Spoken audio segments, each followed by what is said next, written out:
इस प्रकार कोई भी आदमी आकर के भारत बंद की घोषणा कर दे और मेन स्ट्रीम मीडिया जिस प्रकार से उसको दिखा रहा है, ये हमको लगता है कि सरकार के इशारे पर सुप्रीम कोर्ट का डिसीजन आया है और अब उसी डिसीजन के आधार पर सरकार के इशारे पर ही कुछ लोग, चंट और चालाक लोग जो हैं, भारत बंद करके वाहवाही लूटना चाहते हैं। लिहाजा आज ये क्लियर कर दिया है, पूरे जिम्मेदार साथियों ने क्लियर कर दिया है कि भारत बंद नहीं होगा। सरकार बैठ करके तमाशा देख रही है। सरकार ये देख रही है कि जाटव, चमार, महार, पासी और मीणा, इनके खिलाफ वाल्मीकि समाज जो खड़ा हुआ है, ये आपस में कैसे लड़ें, इन पर आपस में कैसे मुकदमे हों, एक भाई छोटे भाई बड़ा भाई को कैसे पीटे, बड़ा भाई छोटे भाई को कैसे पीटे, तो ये आपस में लड़ाने की साजिश है। मैं तमाम वाल्मीकि समाज के भाइयों से, महार भाइयों से, पासी भाइयों से, खटीक भाइयों से कि हम भारत बंद का हिस्सा नहीं बनेंगे 21 तारीख को जो होने वाला, आपका क्या कहना है इस पर? जिन साथियों ने ये घोषणा आज की है कि 21 तारीख को जो भारत बंद होने वाला है, जो कुछ साथियों ने सोशल मीडिया के माध्यम से ये कहा था कि हम भारत बंद करेंगे 21 को, लेकिन जिस दिन से ये घोषणा हुई है उस दिन से आज तक ये हमेशा से दुविधा बनी हुई थी कि कौन सा संगठन है जो भारत बंद कर रहा है, कौन सा चेहरा है जो भारत बंद कर रहा है। लेकिन अभी तक ये क्लियर नहीं हो पाया था। एक दो लोगों के अलावा कोई भी व्यक्ति खुल करके, कोई भी संगठन खुल करके सामने नहीं आ रहा था। एक दो लोग थे जो कह रहे थे कि 21 तारीख को भारत बंद करेंगे। मैं बड़ा खुशी के साथ इस बात को एक्सेप्ट कर रहा हूं कि आज बालाग्राम बौद्ध और उनके साथियों के द्वारा ये जिम्मेदारी के साथ कहा गया है कि हम भारत बंद का हिस्सा नहीं है, और उसका कारण उन्होंने बताया है कि अपने ही लोगों को सरकार के द्वारा आपस में जिस प्रकार से लड़ाने की कोशिश की जा रही है, सरकार ने जिस सरकार के दबाव में जिस प्रकार से सुप्रीम कोर्ट का डिसीजन आया है SC ST में वर्गीकरण को लेकर के, और खास तौर से उत्तर भारत में वाल्मीकि समाज जो इस बात को लेकर के बड़ा उत्साहित है और वो कह रहा है कि हमारे बच्चों को नौकरियां मिलेंगी।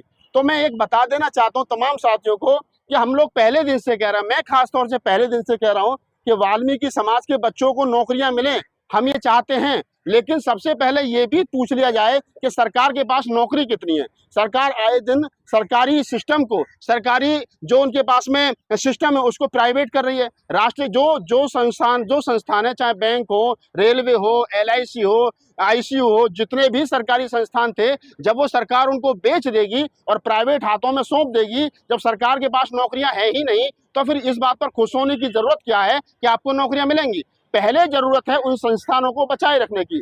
दूसरा, आज बालाग्राम बौद्ध और उनके साथियों के द्वारा जो ये बात कही गई है कि हम भारत बंद का हिस्सा नहीं है, तो इसमें एक जीता जागता उदाहरण 2 अप्रैल 2018 का है। 2 अप्रैल 2018 को जब भारत बंद हुआ तो उसमें लाखों बच्चों पर मुकदमे हुए, लाखों बच्चे जेल गए। आज भी 18 से और 24 में हम खड़े हैं, लगभग 6 वर्षों के बाद में आज भी हमारे बच्चे कोर्ट और कचहरियों के चक्कर लगा रहे हैं, जिसके चलते समाज को एक बहुत तगड़ा नुकसान उठाना पड़ा। जो बच्चे किसी प्राइवेट सेक्टर में जाकर के नौकरी कर सकते थे, जो बच्चे सरकारी सिस्टम का हिस्सा बन सकते थे, जो MP MLA विधायक बन सकते थे, आज वो मुकदमे के चक्कर में पड़कर उनका जीवन जो है वो खराब हो गया है। 13 बच्चे शहीद हुए थे 2 अप्रैल के। 13 माओं की कोख उजड़ गई, बहनों के भाई चले गए, पत्नियों के पति चले गए, बच्चों के बाप चले गए। तो ये बड़ी क्षति है। इस प्रकार कोई भी आदमी आकर के भारत बंद की घोषणा कर दे और मेन स्ट्रीम मीडिया जिस प्रकार से उसको दिखा रहा है, ये हमको लगता है कि सरकार के इशारे पर सुप्रीम कोर्ट का डिसीजन आया है और अब उसी डिसीजन के आधार पर सरकार के इशारे पर ही कुछ लोग, चंट और चालाक लोग जो हैं, भारत बंद करके वाहवाही लूटना चाहते हैं। लिहाजा आज ये क्लियर कर दिया है, पूरे जिम्मेदार साथियों ने क्लियर कर दिया है कि भारत बंद नहीं होगा। जिनको इस जजमेंट से शिकायत है वो जाएं और जाकर के अपने अपने जिलाधिकारी को, अपने अपने क्या नाम है, जो निकट सरकारी दफ्तर है वहां जाकर के ज्ञापन सौंपें और कहें कि जो जजमेंट आया है इस जजमेंट से हम नाखुश हैं। जो SC ST का जो 22.5% सरकारी नौकरियों में और 25% जो है वो राजनीतिक में आरक्षण है, ये नहीं बंटना चाहिए, इसका वर्गीकरण नहीं होना चाहिए। क्योंकि हमें मालूम है अगर इसका वर्गीकरण होगा तो सबसे ज्यादा जो आज हमारे छोटे भाई में बड़ा भाई कह करके संबोधित कर रहे हैं, वो जो खुश हो रहे हैं और जो कह रहे हैं कि आज ही जो है वो हमारे बच्चे MP MLA बनेंगे, राज्यसभा विधानसभा के साथ साथ आज वो डॉक्टर, इंजीनियर, प्रोफेसर बनेंगे। लेकिन मेरा सवाल फिर वही खड़ा है कि ये 100% आरक्षण, 22.5% जिसको हम कहते हैं, जब ये इकट्ठा था तो आपका भी उतना ही था जितना इस देश के जाटव चमार का था। जितना ही वाल्मीकि, पासी, खटीक, धोबी, कोली, कांची सबका था। लेकिन अगर आज आपको अलग से उसमें वर्गीकरण करके आपके हिस्से में 2 या 4 सीट दी जाएंगी तो फिर आपको रोस्टर सिस्टम भी समझना पड़ेगा। आज जब इंदिरा गांधी जी के समय पर रोस्टर पहली सीट जो आती थी वो शेड्यूल कास्ट के लिए होती थी, आज 7वीं सीट जो है वो शेड्यूल कास्ट को मिलती है रोस्टर सिस्टम के आधार पर, 10वीं सीट जो है वो एसटी को मिलती है रोस्टर सिस्टम के आधार पर। लेकिन जब कोटे में कोटा होगा तो ये देखने वाली बात होगी कि जो कोटे में कोटे वालों को कौन से नंबर की सीट दी जाएगी। ऐसा तो नहीं कि आपको सरकार एक तरफ लॉलीपॉप दिखा रही है और दूसरी तरफ आपको जाटव, चमार, वाल्मीकि आपस में सबको लड़ा करके आपके आरक्षण को छीनना चाहती है। रास्ता क्या है, कैसे दबाव बनेगा सरकार पे? सरकार के ऊपर देखिए, भारत बंद करना सरकार के ऊपर दबाव नहीं है। जो पिछली बार भारत बंद हुआ था वो SC ST एट्रोसिटी एक्ट को लेकर के हुआ था, वो सफल हुआ, सरकार दबाव में आई। आज का जो भारत बंद है, सरकार बैठ करके तमाशा देख रही है। सरकार ये देख रही है कि जाटव, चमार, महार, पासी और मीणा, इनके खिलाफ वाल्मीकि समाज जो खड़ा हुआ है, ये आपस में कैसे लड़ें, इन पर आपस में कैसे मुकदमे हों, एक भाई छोटे भाई बड़ा भाई को कैसे पीटे, बड़ा भाई छोटे भाई को कैसे पीटे, तो ये आपस में लड़ाने की साजिश है। मैं तमाम वाल्मीकि समाज के भाइयों से, महार भाइयों से, पासी भाइयों से, खटीक भाइयों से, तमाम वो SC ST की जो मजबूत जातियां हैं उनसे हाथ जोड़ करके अपील करता हूं कि ये भारत बंद का मत करिए, अपने बच्चों को घरों में रखिए, क्योंकि इस भारत बंद से मैं समझता हूं समाज की जो एकाकी है वो टूटेगी। और वो वाल्मीकि समाज का व्यक्ति जो बाबा साहब डॉक्टर अम्बेडकर के आंदोलन से जुड़ा है, फूले कबीर नानक रैदास के आंदोलन से जुड़ा है, जो बाबा साहब डॉक्टर अम्बेडकर की वैचारिकी से जुड़ा है, वो व्यक्ति आज भी हमारे साथ खड़ा है। मेरे पास सैकड़ों फोन आते हैं वाल्मीकि समाज के लोगों के।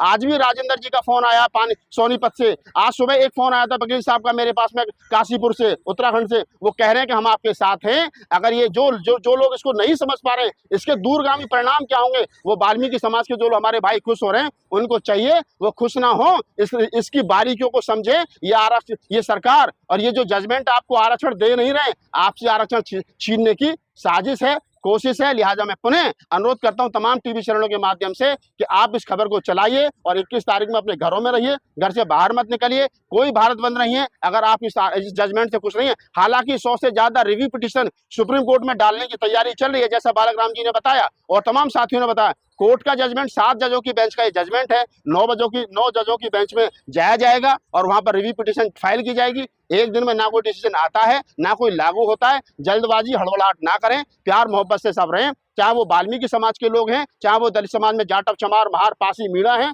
हम सब भाई हैं। ये मनुवादियों की हमें आपस में लड़ाने की साजिश है, इस समय सावधान रहना। प्रधानमंत्री जी ने तो आश्वासन दे दिया कि फैसला लागू नहीं होगा, तो फिर भारत बंद इतना हंगामा क्यों हुआ? प्रधानमंत्री जी तो पता नहीं क्या क्या आश्वासन देते हैं गजेंद्र जी, आपको भी पता है। उनके आश्वासनों पर आता तो फिर तो जसोदा बहन आज भी 3-4 बच्चों की मम्मी होती है, उनकी पत्नी जो है वो। लेकिन उन्होंने वहां भी आश्वासन दिया था 7 फेरे लेते वक्त। तो पर्सनल लेने वाली बात क्या है? अगर वो आश्वासन पे इतने ही खरे उतरते तो उनकी जो पत्नी है हमारी ताई जी, वो आज कम से कम हमारे जैसे 4-5 बच्चे उनके होते, तो बेचारी वो नहीं पढ़ पाई। तो मोदी जी के किस बात का क्या विश्वास करना, उस पर मोदी जी की किसी बात पर होना चाहिए। देखिए जो दलित सांसद मिले हैं उन बेचारों को वो पहली बार मिले हैं, बिना किसी के से मिले, ये बड़ा मजेदार है। आज तक दलित सांसदों के दरवाजे पर दलित एक्टिविस्ट सर पटकते रहे कि भाई ये मुद्दा उठाओ, तो ये मुद्दा उठाओ, लेकिन वो कभी नहीं गए। आज क्यों गए? उनको पता है कि अभी तो SC ST का जो नौकरियों में आरक्षण पर इस पर फैसला आया है, कल को राजनीति में आ जाएगा तो इनको भी खतरा है। लिहाजा ये अपना बचाव सोच रहे, वो मिले हैं उसके लिए धन्यवाद है। लेकिन फिर मैं यही कहूंगा कि मनुवादियों की साजिश है, कोर्ट को आगे करके SC ST का आरक्षण छीनने की साजिश है। और दबाव बनाना चाहिए सांसदों पर? नहीं, बिल्कुल दबाव बनाना चाहिए। मैं तो कितने दिन से कह रहा हूँ कि सरकार से और सिस्टम से तो बाद में निपट लेंगे। पहले जो दलित सांसद है उनमें जो एक चंद्रशेखर जैसा हमारा छोटा भाई ठीक है, उसको छोड़ करके जो दलित सांसद ठीक नहीं चल रहे, पहले जूता लेकर के ना छेद लो। आपकी बहन जी भी ठीक ठाक बोल रही है? नहीं, बहन जी तो हमारी है, तो वो ठीक नहीं बोल रही, तभी तो हम भी ठीक बोल रहे हैं, तब वो ठीक बोल रही है।